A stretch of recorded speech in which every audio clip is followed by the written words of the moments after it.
Letter 9. I, the Christ, have come through the medium of these letters because I cannot return in bodily form or take on human personality again, since I reside in and am myself of such fine and heightened vibrational frequencies of consciousness that no human physical form could contain my spiritual consciousness. My only means of reaching you has been through the medium of a human being, sensitive, clairaudient, obedient, and dedicated to God, born to be the channel through whom I could watch the tumult of her active, eventful life and world events. I have been able to intimately review the conflict and pain unknown in centuries past, because scientific and technological discoveries and the lessening of moral and conventional values have led to new, highly stressful conditions of modern living and new ways of relating to each other.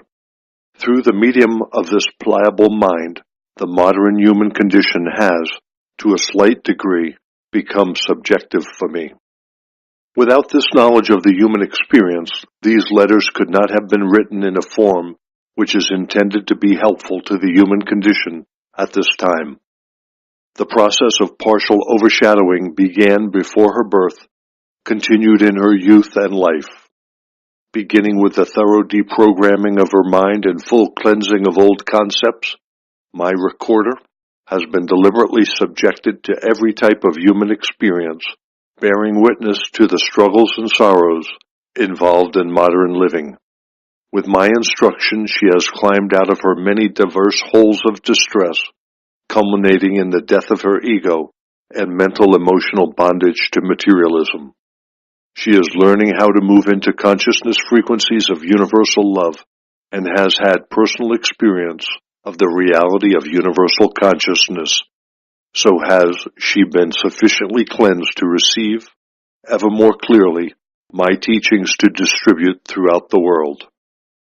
Under my influence, she has withdrawn from social life into seclusion and aloneness, and has ultimately become dependent on me for her daily will to live, and I work through her total, minute-by-minute readiness to receive my words whenever cosmic and her personal consciousness energies enable her to hear and receive me. I rely on her honesty and dedication to wait to hear me accurately, and I make it clear when it is I who speak. Until I speak, she is unable to write. I have told you this that you may understand out of what Christ consciousness energies these letters have taken form. I have come again in this letter to bring together all the loose ends of my other letters and present them within a world context, showing how these teachings are relevant to every aspect of your earthly lives and to all nations. These letters are meant to be the impetus, the spur, to a personal opening of the mind and heart to your source of being, and eventually to become the means of your perfect understanding of the effects of individual and mass thought and behavior on every facet of your earthly existence. Whereas in the past the laws given you for national behavior have been directed mainly at, "You shall not.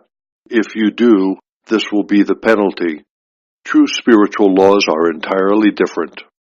They are expressed like this: because you and your place in earthly existence have been created in this way, if you work harmoniously with the laws of your existence, you will open your entire system of soul, mind, emotions, body, and personal circumstances to the consistent inflow of divine consciousness, your life force. The fruits of your disciplined behavior will return to bless and load you with health, harmony, and prosperity. If, on the other hand, you ignore these laws of existence and continue living as you did before you received this message, then your lives will continue to be punctuated by turmoil, difficult climatic conditions, pests in your crops, financial disasters, famines, and stressful lives.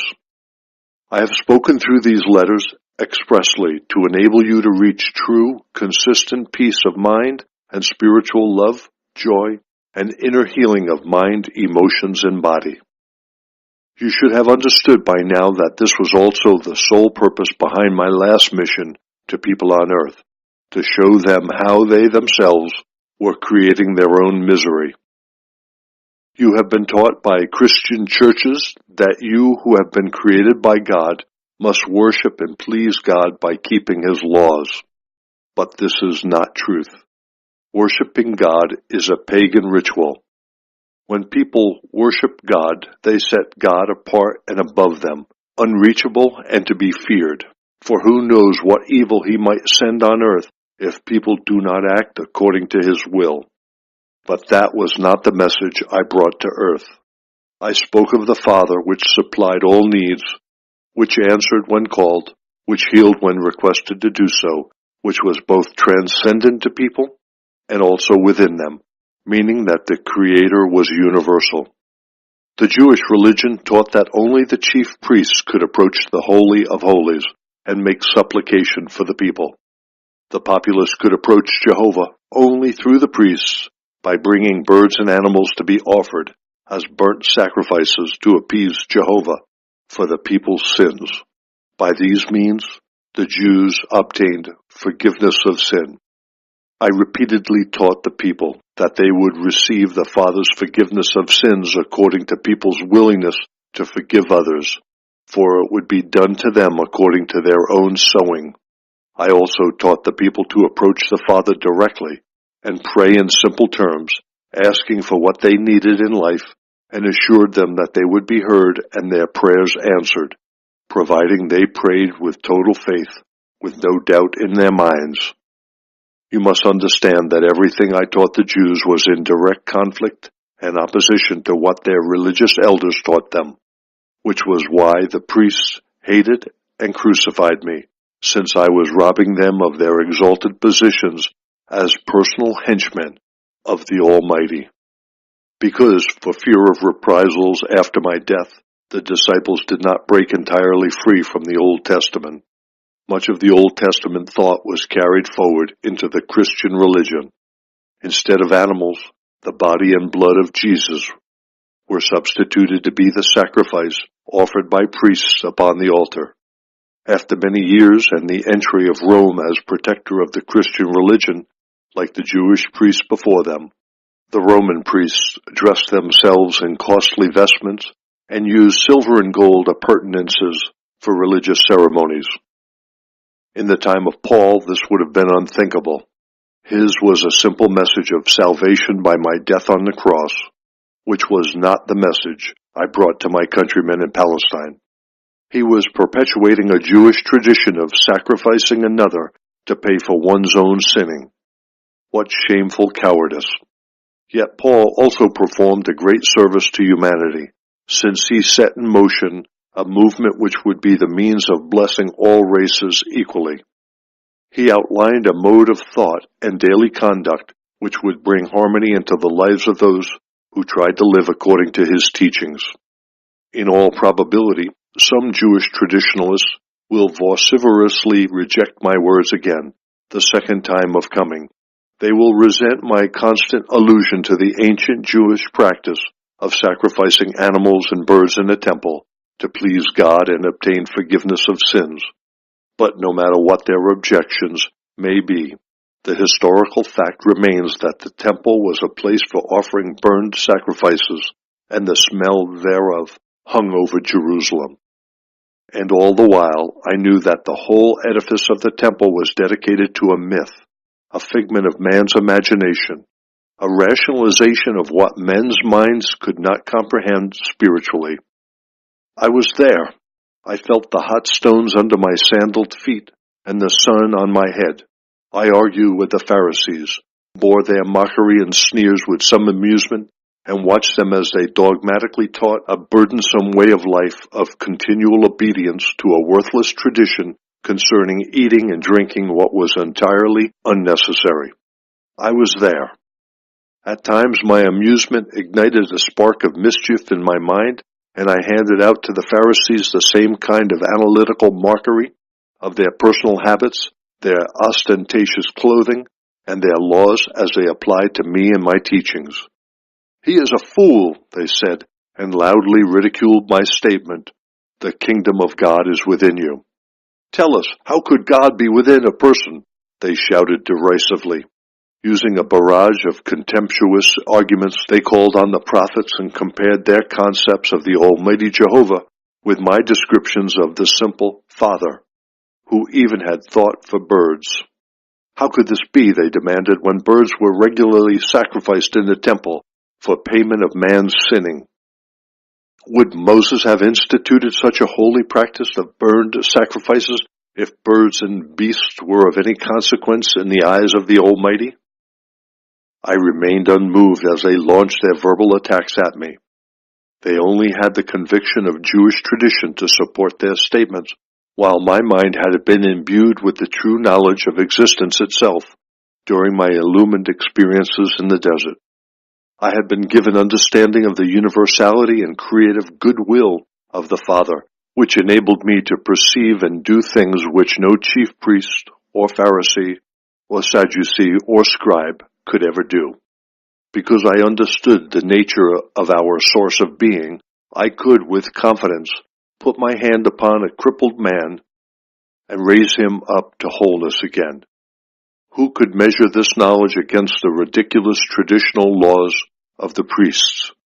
The priests and Pharisees and all the rest of the religious hocus-pocus knew that none of them could do such things, and for this reason they hated me for challenging their authority, they loathed me for my strength in the face of their opposition, and they reviled me for drawing crowds of people when a healing was done which no one could deny.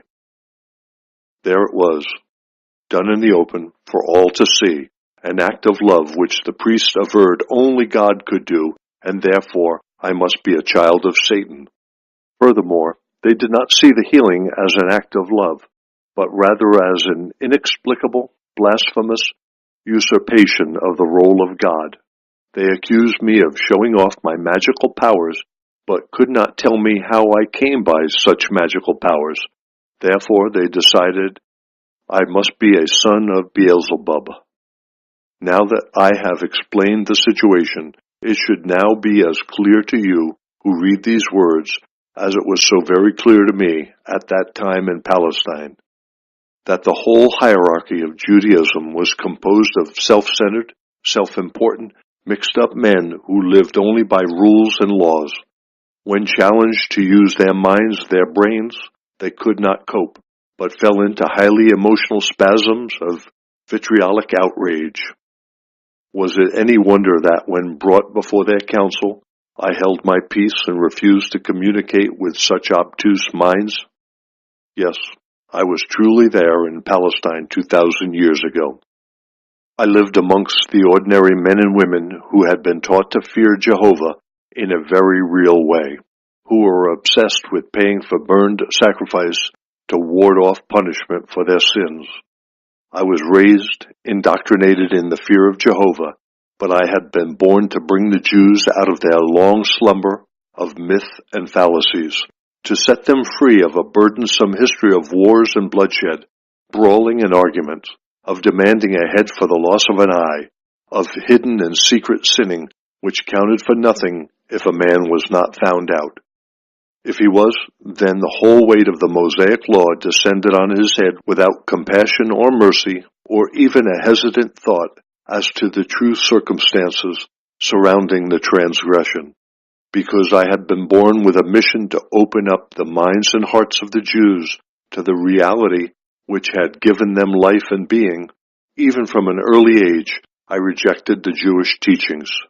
Some secret depth of spiritual instinct rebelled against the age-old Jewish intention to let some other living thing carry responsibility and pay the price for their own waywardness and sinning. Even more than this, I could not accept that a God who was supposed to have created such a wonderful world would rejoice in burned sacrifices of his own creation, for which he had provided abundantly. I found it impossible to have respect for such illogical beliefs and practices. After my illumination in the desert, I became passionate in my rejection of Jewish traditions. Just as I came in human body 2,000 years ago to rescue the Jewish nation from an edifice of artificial and man-made burdensome religious practices, so have I come through the medium of these letters distributed worldwide to make it abundantly clear that the Christian religion in no way reflects my true Christ message, either as I taught it in Palestine or at this present time when these letters will arouse the fury and condemnation of Orthodox Christians. The Christian religion, as it stands at this time, is only a hodgepodge of muddled thinking of my disciples' selective recollections and Paul's worthy homilies and other early writings. Much later, when the impact of Christianity lacked the visual effect of the gods and goddesses of the Romans, the Christian religion was adorned with theatrical but expedient nonsense to impress those whom the ecclesiastical empire of Rome desired to draw into their fold. This empire later imposed monetary burdens on the gullible people, even more iniquitous than the taxes demanded by the secular Roman Empire on conquered nations. Even Caesar did not demand payment for souls to gain entrance to heaven. You may wonder why I am so explicit in my rejection of Judaism and Christianity.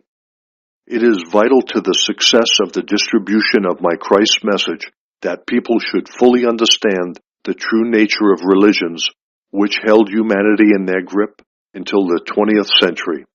Until they do realize the mythical foundations on which they have placed all their convictions, people will find it difficult to let go of their cherished beliefs. Please understand that when I make such statements, I am referring to Christian religion, to the tenets of faith, to the dogma and theology. I am not referring to those great spiritual souls who have sought and continue to seek God and truth beyond the dogma and beliefs. Many of these have received my inspiration into their minds and hearts, but are afraid to let go of their cherished beliefs. They are hampered by religious practices.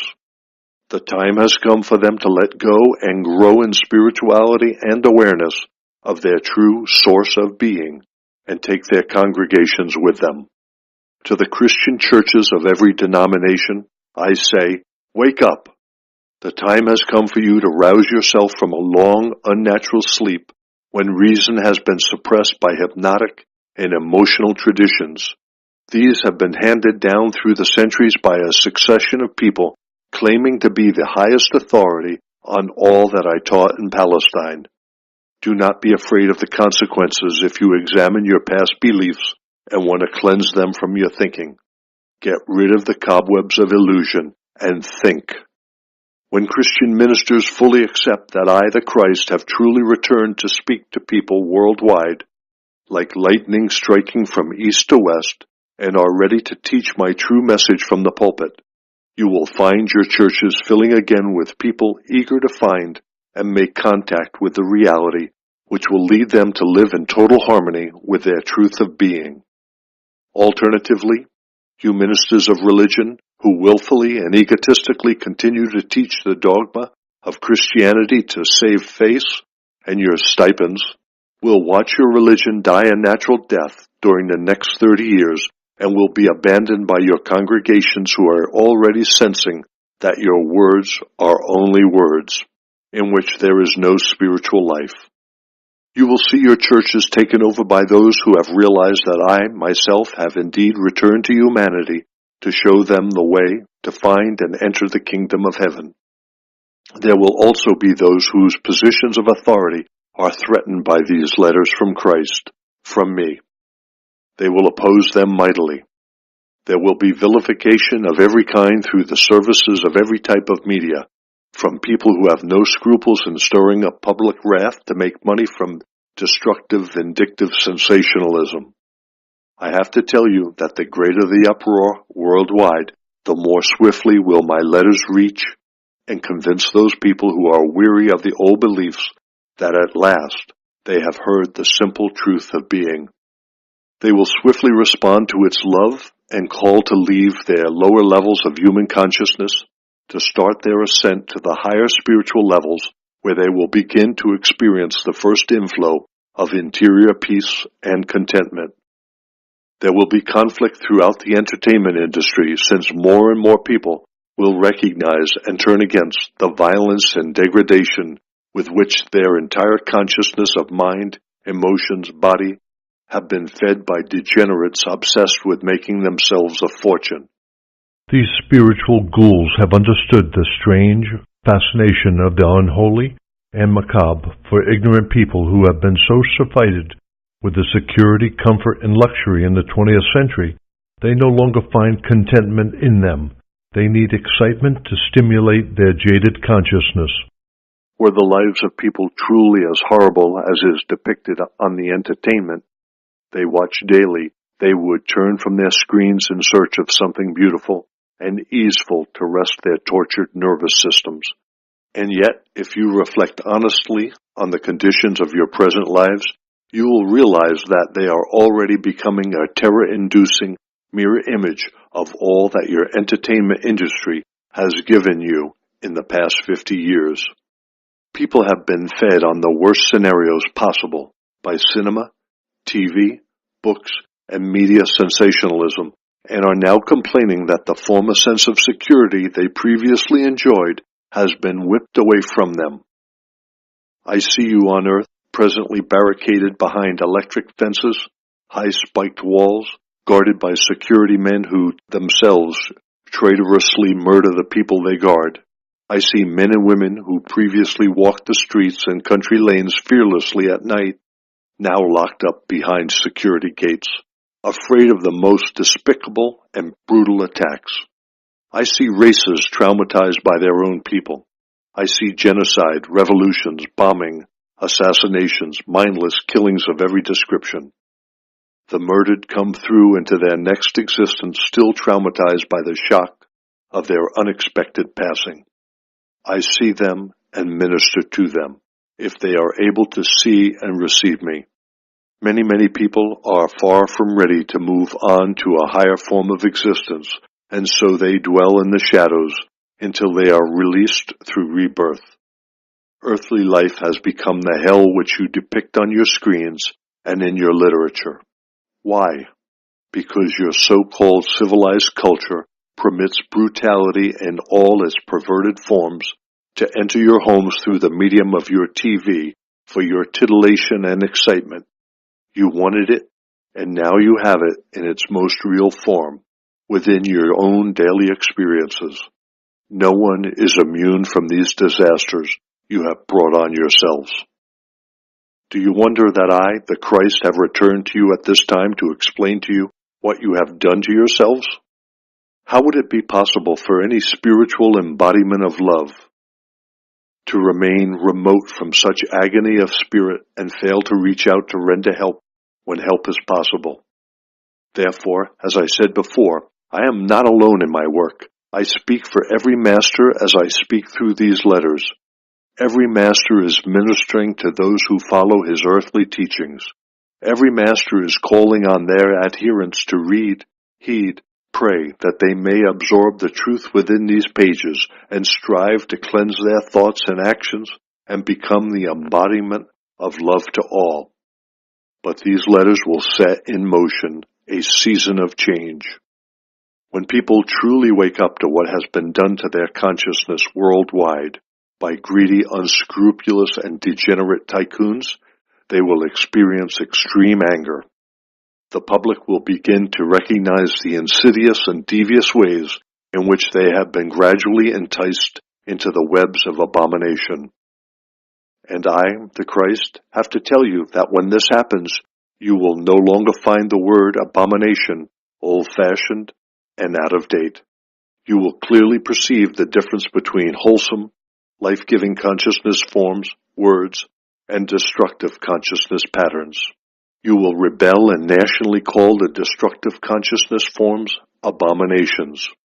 Conscientious and truly loving parents will become particularly vocal against the present form of entertainment and will prevent their children from continuing to view the decadence of unpleasant, emotive language, unbridled violence, and promiscuous, emotionally superficial sex presently on offer on your screens, in books, and media. Your society is riddled with these low, despicable consciousness creations which are carried through into human lives and human actions. Parents will also come to realize that since the consciousness forms created within their children's minds are the ever-enlarging foundations of their children's future lives as adults, they will begin to investigate the ethical values taught in schools.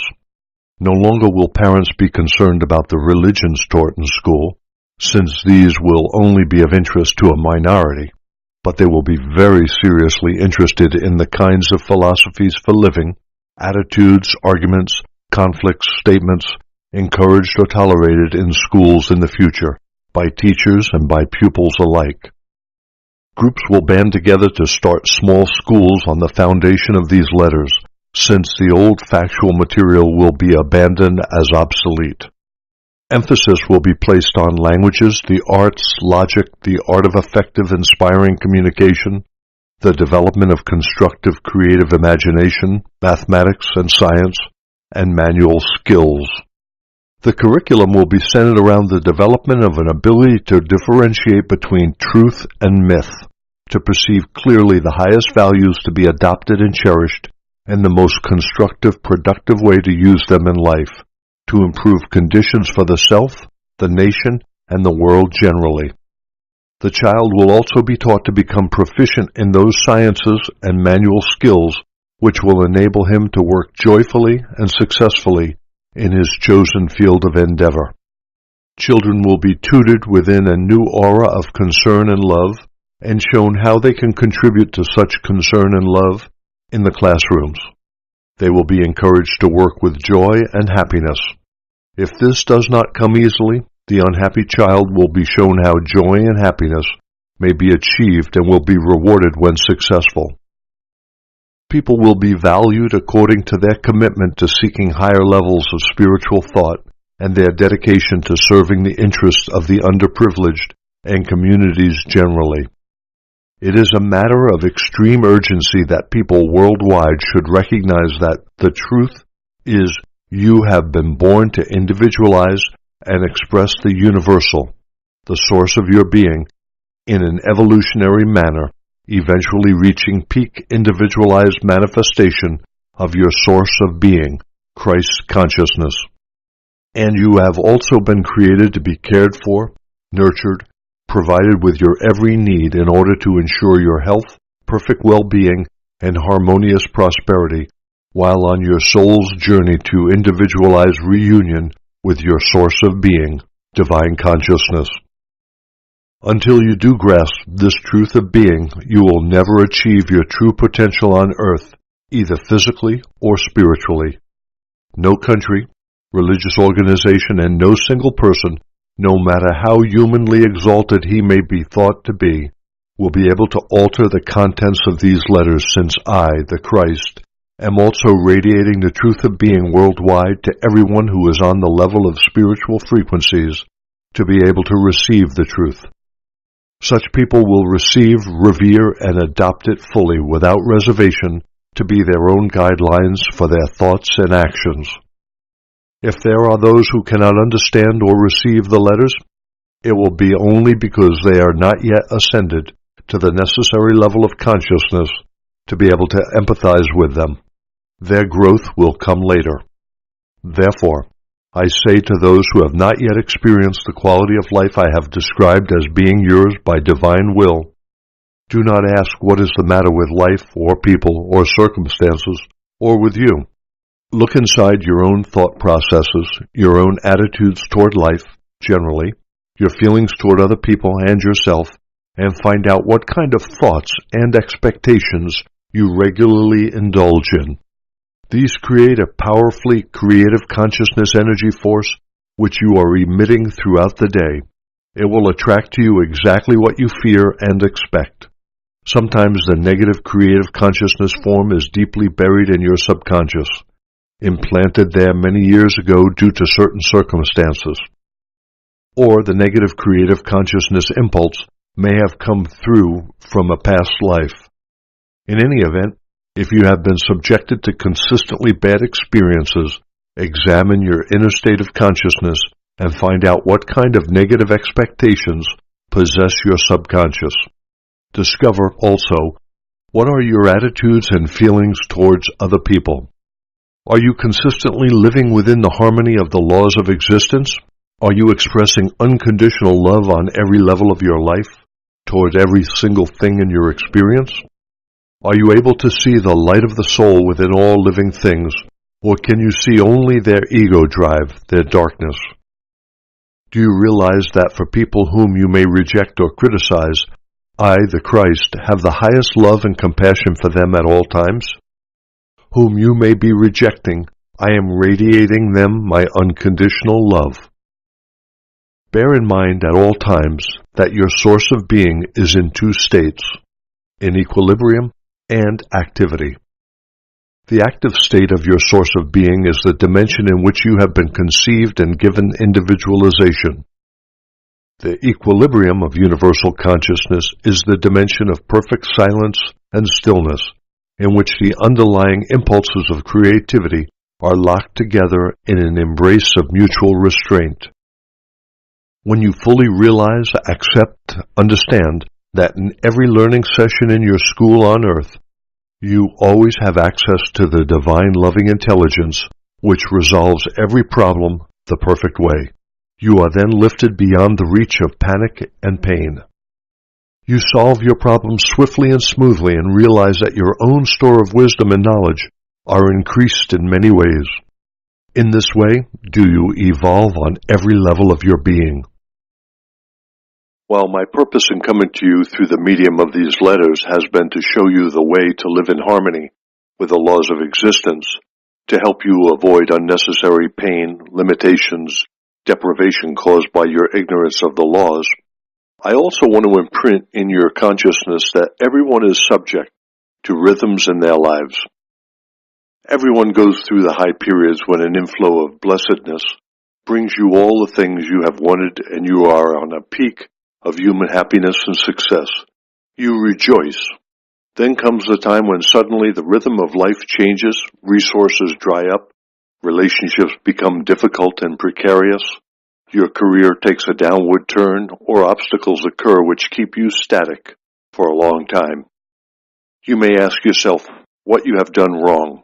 Previously you worked very successfully within the laws of existence, but now there are daily challenges and nothing you think or do is truly alleviating the stress of your daily life. When, if these times come upon you, be still and quiet within your heart and mind, and know that you are still drawing life and direction from divine consciousness, despite appearances to the contrary, despite the superficial agonies. At these times, it is essential to withdraw and take stock of the ways in which you may have slipped in consciousness during your up times, and strengthen your dependence on divine consciousness. Without these dark periods of depression, you would not grow in spiritual stature. They have a special message for you, so do not give way to despair or bitterness. Although you may feel fragile, this is your winter season of self-discovery and inner renewal, which may ultimately prove to be of greater blessing than ever were your peak periods. Take heart and do not lose faith. Hold on patiently until winter gradually yields to your spiritual spring again. Persevere in relaxing and confidently waiting for the time when divine life will again flow into your mind, heart, and earthly life, and all you had hoped for will begin to manifest in your experience. And throughout this time, realize and hold on to the fact that if you are no longer aware of the inflow of divine consciousness during your meditations, it is not because you have been abandoned, but because your own cosmic, and therefore your personal consciousness vibrations, are at a low ebb and you are no longer able to rise to experience the vibrations of divine consciousness as you did previously. Although you may not feel them, rest assured that always you are enfolded in them and in divine love. I also want to remind you and impress upon your consciousness that the moment the most impoverished of human beings can understand the true nature of their origins and can make use of the knowledge, they can begin to pull themselves out of their rut and can then rise to any heights they choose for themselves, providing, daily, they tune into their source of being and draw on its infinite power, life, direction, inspiration, and guidance. You are not victims of fate, you are victims of your own creative consciousness until you realize your consciousness is entirely of your own shaping. When this glorious truth dawns within your own consciousness, you will begin to turn your life around and will eventually discover that you can work to become a master and achieve complete freedom in divine consciousness. Try to remember that, in your spiritual search, your aim should be to keep your consciousness frequencies as steady as possible within your highest spiritual perceptions. This is extremely difficult for the human mind to do, since it eagerly reaches out for new forms of spiritual mental stimulation wherever the interest is aroused. But I have to tell you, it is not enough to read these letters and then turn to other books hoping to find some higher, more inspirational truth. I, the Christ, tell you truly, there is no higher truth or higher way on offer to you at this time. You may sometimes feel you have found something higher because on the level of your present human consciousness, you can relate to what is written more easily.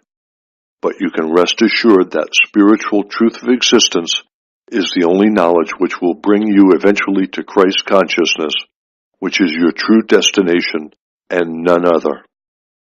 Christ consciousness is the spiritual consciousness of all great masters. There is no higher. To increase your understanding, you may seek out those authors who have already found for themselves and are practicing what is written in these letters, but do not follow those who still follow other writers and quote other authorities and are still seeking a way through human thought into the vastness of spiritual truth beyond human thought. They, like yourselves, are still in the foothills of consciousness. They have not yet penetrated the mental, emotional ozone to draw close to the precincts of space. Do not follow those who are finding pleasure in and writing of marvels in occult practices and are seeking to lead you into experiencing them also, advocating the use of material substances to increase energy in different areas of your life. When you use material substances such as crystals, candles, incense, joss sticks, you focus your human consciousness on those things which have human meaning for you and give you pleasure. In this way do they anchor your human consciousness to the effects of human consciousness, continually leading you back into fixed levels of human consciousness. Whereas, if you want to ascend into true spiritual dimensions of consciousness, your goal is to penetrate and then transcend the earthly human consciousness dimension. The only true energy, true dynamic healing life force, comes from your consistent contact with divine consciousness.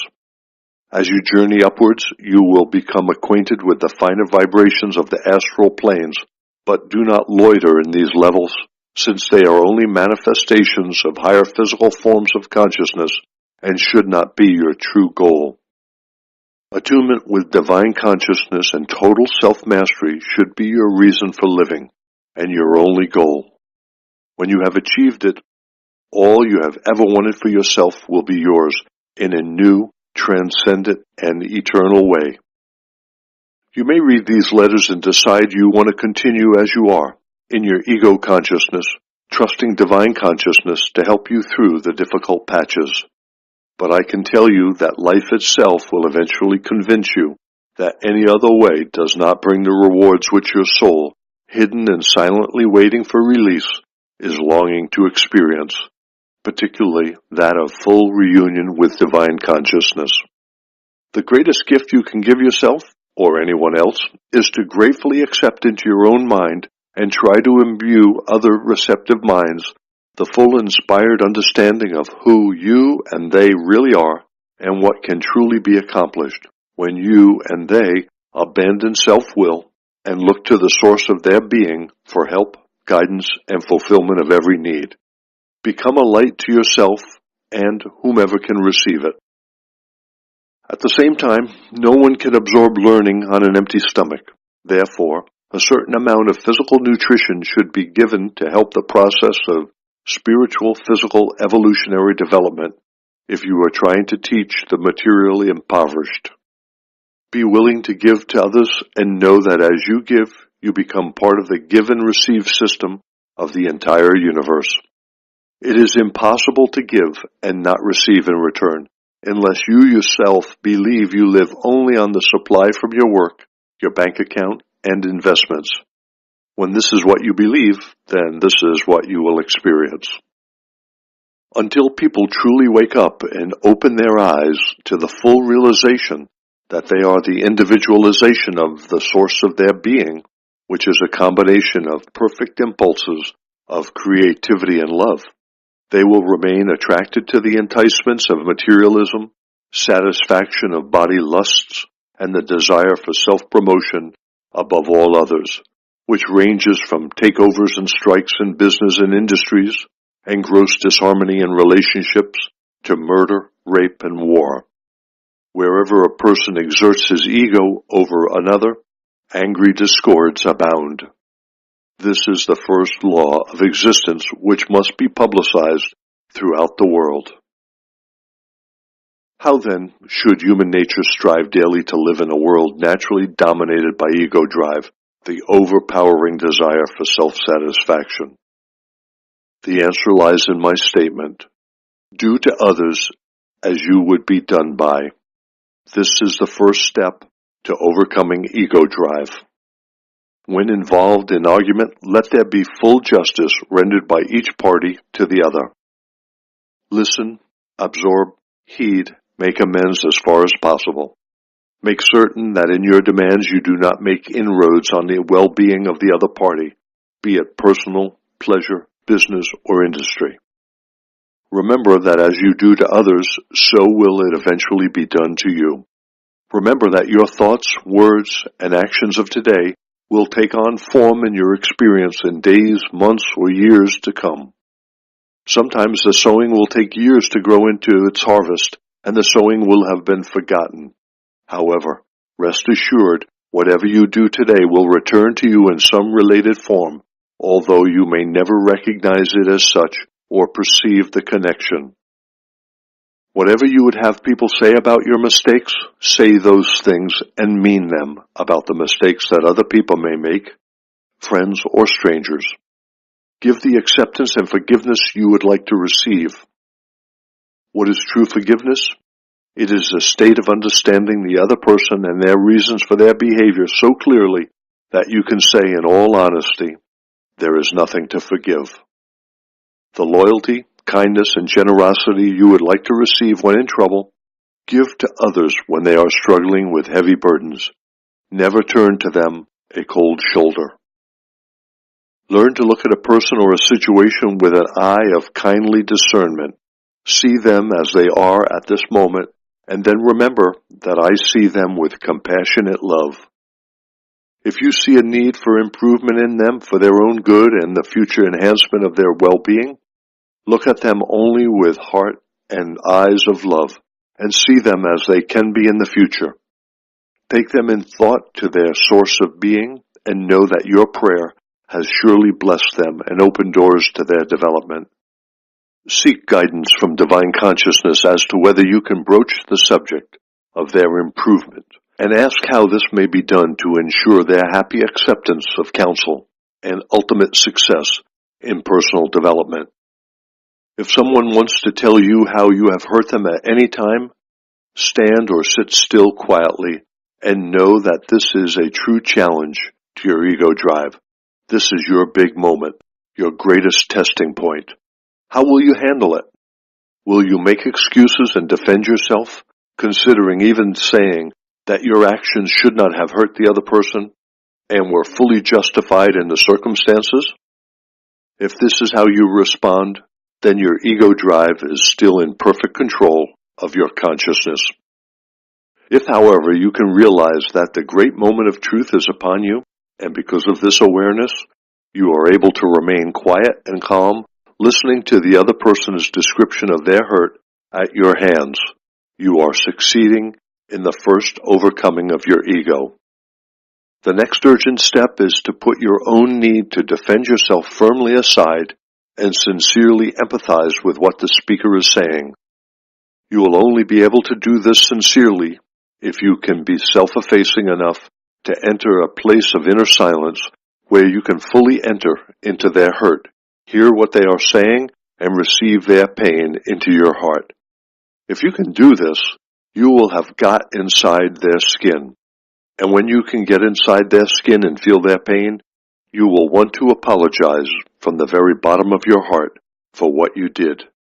The pain you inflicted ignorantly and unknowingly will become your own pain, and you will not rest until you have managed through loving words to remove all residue of pain from the other person's consciousness. You will then have healed the hurt, and it will also be eliminated from your electromagnetic consciousness system. You have won a great victory over self. You will have reached that point of inner strength and endurance when you can truly perceive the reality of other people as being of equal validity with your own. You have recognized and accepted that others can be hurt by your actions in just the same way as you have been hurt by others. After reaching this great moment of truth in your life, you will find yourself able to move between yourself and others quite comfortably, able to see events from their perspective as easily as you can see your own. A great balancing between the needs of other people and yourself takes place, and you enter into a state of peace since you are now confident that you treat others fairly and with generosity of spirit. You have now begun to remove the barriers between yourself and other people and are receiving them into your heart. You have also begun to remove your own defenses, and because of this, you will find that, at last, you are achieving true self-esteem and peace of mind. This new understanding of the feelings of others will inspire in you a great respect for them. You will always want to deal with them justly, giving them their dues, never wanting to take advantage of their good nature, never wanting to put them down, reduce their self-esteem, always ready to encourage and pick them up when they're in pain, physical or emotional. You will find yourself doing these things for yourself also. You will become your own counselor, support, healer. You will see each person, no matter what their status, as of an equal basic reality as your own, and you will see that you are the equal of everyone else, be he king, pope, or president, for underneath the externals you have both come out of the great unity of being. Therefore, you will no longer feel inadequate in any situation because you have moved forward in the strength and wisdom drawn from divine consciousness, and recognize that you, too, have equal rights with everyone else. Quietly, calmly, you will not allow others to take advantage of you. You will be able to speak your mind clearly and honestly with due regard for the feelings of the other person. You will no longer want to denigrate another and reduce their self-esteem. Rather, will you make every effort to save their self-respect, yet relating your truth in a clear but loving way. Remember, when stating your truth to another, it is not within your province to tell them how they should act in any given circumstance, or how they should react to your words. However, standing by universal values of perfect honesty, conscientious work, goodwill towards all, caring for the underprivileged, a person is entitled to demand that these values should take precedence over every other consideration of expediency within a group or community enterprise or national endeavor. You also have a perfect right to say how you are made to feel by a person's belittling behavior towards you, should you be aware of a need to do so. It is probable that your caring honesty may be necessary to solve or clarify a certain situation for the good of all. State your case with kindness. Gently tell them how you feel in the present unpleasant circumstances, and explain what has made you feel that way. Do not say, "You did such and such a thing," because they will feel you are blaming them, and immediately you will arouse the ego defense mechanism in the other person. Thereafter, the confrontation will become difficult and unpleasant for both of you. To get through to ego-driven people, you must continually speak in such a way as they will never feel threatened. This is the art of loving communication, and you can only learn it by trial and error and dedicated practice. Each time you conquer ego in yourself, it becomes that much easier to relate to others because you are reaching an understanding of the function of ego in all people. As time passes and you are gradually released from the grip of your ego drive, you will find that, more and more, you can listen to others with soul empathy and love. If they behave in a way which would have hurt or offended you previously, you will feel the welling up of laughter instead. You will then know that your soul is in direct touch with divine consciousness, for its natural state is that of laughter. Laughter is a consciousness impulse which ripples across your skies from one planet to another through your Milky Way and out into the furthest reaches of infinity. As infinite as divine consciousness, it came into existence at the moment of the Big Bang. What is laughter? It is a spontaneous consciousness response to a situation where two events or two incidents or two people do not, in the natural order of things, belong together. They are strangely at odds or in opposition to each other. It is a ripple effect, experienced in all living things of higher species capable of certain judgments or perceptions. It eliminates stress. The ripple effect is felt over the diaphragm which guards the heart and nervous system. As you have seen on examining the nature of creation, everything possible has been done in the evolution of design and growth of living bodies to make a perfectly adapted body to suit the environment, to enable the occupier of the body to be comfortable and happy and live without stress. Stress is inimical to health. It is contrary to the will of divine consciousness. A spontaneous and hearty burst of laughter is first experienced as a rush of rippling consciousness through the head, bringing a lightening of the entire consciousness. This is immediately followed by the physical ripple effect of laughter, experienced as a light beating of breath on the diaphragm to break up any tension and to smooth away any residue of bitterness. Sometimes laughter, in an extremely amusing situation, is prolonged to such an extent that the person eventually feels exhausted, but also happy and rather sad that the laughter is finished. Most people will testify that laughter promotes a feeling of well-being, even if there was discord just a minute ago. If a person can genuinely laugh, seeing the absurdity of a situation where there has previously been annoyance or hurt, the tension is released and friendly relationships are restored spontaneously. Laughter is a gift of love for a creation possessed by and needing relief from their egos.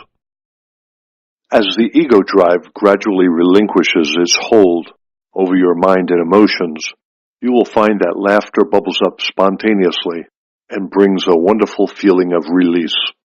The ripple effect of laughter raises your consciousness frequencies of vibration, not only because it is energy released where you most need it, over your heart, over your diaphragm, the seat of your emotions, but because laughter is directly of divine consciousness. Therefore, laughter is divine. Laughter and your inner child. As you read these letters and meditate and your levels of frequencies of consciousness vibrations are raised, you will discover that old mental patterns are no longer comfortable in your mind. You will seek ways and means of ejecting them from your consciousness. As you move upwards spiritually and are ever more desirous of unloading unwanted human ego drives, the conflict in your sensibilities will become increasingly burdensome, and you now long and pray for relief. You will find that when you turn to divine consciousness and passionately ask for divine assistance, the help will surely come. You will successfully get rid of unwanted thoughts and reactions, and you will then discover that laughter becomes more and more spontaneous. You will also discover tensions are smoothed away and that you are becoming much lighter in thought, easier in relationships, more caring, much more appreciative, more aware of life itself and all that it has to offer in sight and experience. You will enjoy simple pleasures more. You will be less jaded in appetites. You will need less food, less entertainment, will be more content with your own company, and will eventually begin to rejoice in your own company because divine consciousness will be infusing your human consciousness with its own exalted state of well-being. Little by little you will be returning to your child condition, which views the world with happy, inquiring gaze. This is not senility. It is a state of greater awareness and vibrance, no matter what your age may be. This is the state of being I meant when I said that unless you become as a little child, you shall in no wise enter the kingdom of heaven. I actually said that when you enter the kingdom of heaven, you become a little child, a child in wonder and joy. I have given the world these letters that those who read and absorb them may eventually enter the kingdom of heaven and reach that state of joy which comes of purity of mind and innocence. Spiritual exercises. If people tell you to enter into spiritual exercises and imagine certain conditions, be sure that if you follow these instructions, you will only keep yourself rooted in the material dimension of ego. Imagination has nothing to do with spirit. Imagination is the exercise of your own human consciousness, which you should be trying to transcend by entering into higher levels of spiritual consciousness. These levels are not those of imagination, but those of reality, regular spiritual levels of frequency of spiritual consciousness vibrations. The spiritual frequencies are those of divine spiritual consciousness, not of earthly mental imagination. Therefore, beware whom you would accept as your teacher. Only absolute stillness and silence of your consciousness will open the door to the entry of divine consciousness into your mind, and that is what everyone should be seeking. If you are thirsty and you need a drink, why imagine you are beside a lake? Go to the lake itself and take a drink of pure, refreshing water. Again I say, imagination is not spiritual. It is the exercise of your will within your present level of consciousness. Racism. For you who have come to understand the truth concerning who you really are, I want to talk to you about the worldwide concern regarding racism. I would have you know that this talk of racism arises only out of the ego drive of those people who have felt themselves despised and rejected because of their racial differences. These feelings are rooted so deeply in the self that no matter how circumstances may change for them, and they may be able to progress in life, even becoming characters of extreme importance on the world stage of life, there always remains the feeling of inadequacy and resentment against the people who first made them feel inferior. It should be understood that such feelings of inferiority are not unique to black races. These feelings of extreme lowliness are experienced by the majority of people subjected to the caste system in India, class distinctions in the European culture, and in those countries where differences are made into mountains of separation of one person from another. These painful and undermining feelings of lesser status are experienced even by the so-called exalted personages who are never quite comfortable in their positions of authority. This feeling of inadequacy and unworthiness is endemic to the human race as a whole, no matter what the position or race or education of an individual may be.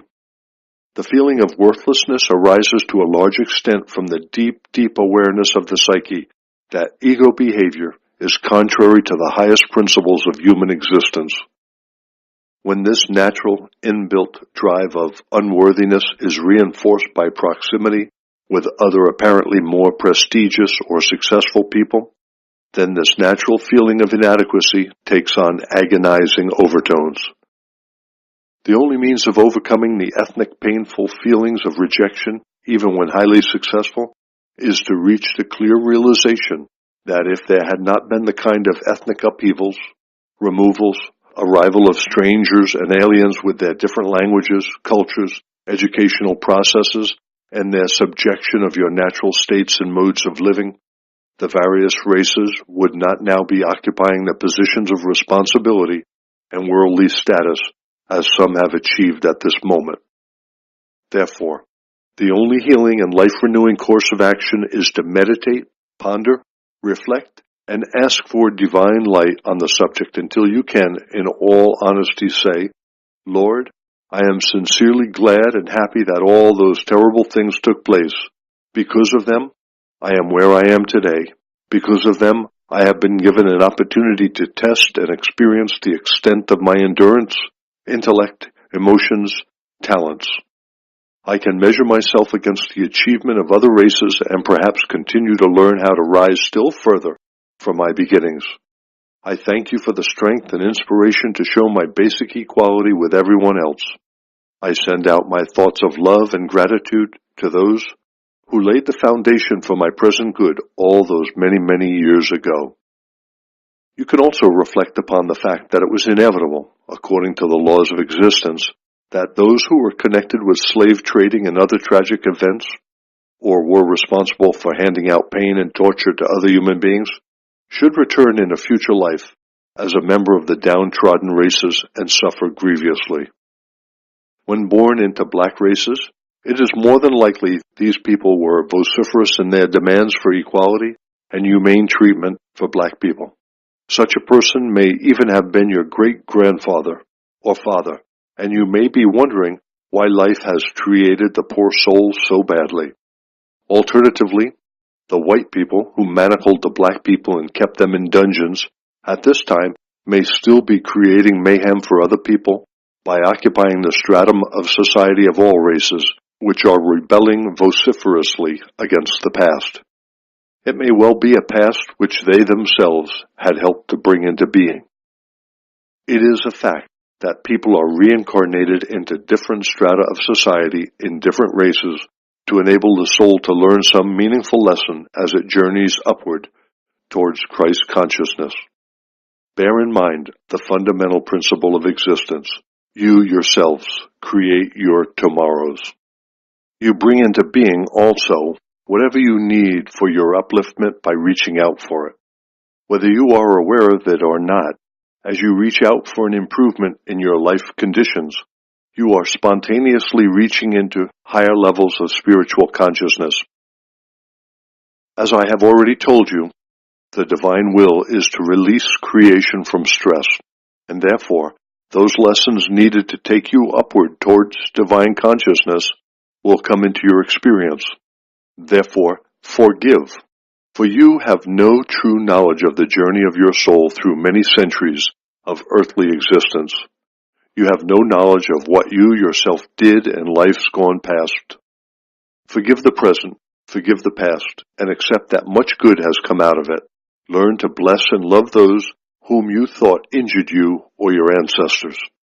And you who presently occupy skins which carry the power of privilege, consider other races and their problems, and reflect upon the fact that you may, in a future life, occupy an underprivileged body and come to know firsthand what it is like to be born with a sense of being a second-class citizen. Reflect also on your past lives. Ponder what you may or may not have done to bring about your present situation. The truth about racism is this. Every single entity under the sun has descended from divine consciousness in one way or another. At the very inmost roots of their being, everyone is united in oneness. Therefore, where do the differences lie? They arise out of the development of species, genetics, conditioning, traditional teachings, customs, and educational and family habits of relating with others, and the differences in thought patterns. It is not the color which divides you. A child of every race and color, because of its innocence and spontaneity of self-expression, will find acceptance in the hearts of most adults. It is the consciousness which divides you, and which is felt on every level of your being, for you are all, despite your materialized bodies, consciousness forms expressing consciousness patterns, and consciousness forms receiving consciousness patterns from others. The consciousness of each individual is their reality, not their skin or appearance, and it is the consciousness of people which either attracts or repulses others. You can rest assured that you will only overcome your sense of racial differences when your mental, emotional thought patterns are in sympathy, and when your values by which you choose to live throughout your day are the same. Until that time comes, it is useless for people to be angry with one another for experiencing racial differences. They are endemic to the human condition. If you want to be accepted completely into another race, you will have to change your values, your perceptions, your ideas, modes of living, and of relating to others to match everyone else's in that race. Racial differences then die a natural death. If you are not prepared to take on the consciousness of the race you wish to join, then acknowledge, accept, and respect with love the differences in consciousness. No one has a right to demand you should ignore the differences. Most importantly of all, choose the highest standards on offer in the world, work to embrace and use them, and then all skin colors will take on a new and inner beauty which none will be able to resist. All people will then willingly bond in perfect harmony. Physical appearances of every color will also change and take on new inner beauty. When these letters have been distributed throughout the world and groups of people bond together to live within the spiritual laws of existence, such groups will find they are living harmoniously protected lives, although there may be mayhem going on around them. Everywhere, those who bond together to learn how to enter and live within the wholeness of being which I termed the kingdom of heaven 2,000 years ago, will discover that their circumstances are surely changing. I urge you to meet together on a Sunday to speak of your many blessings, give sincere, wholehearted thanks, and raise your minds in praise to that which has given you being.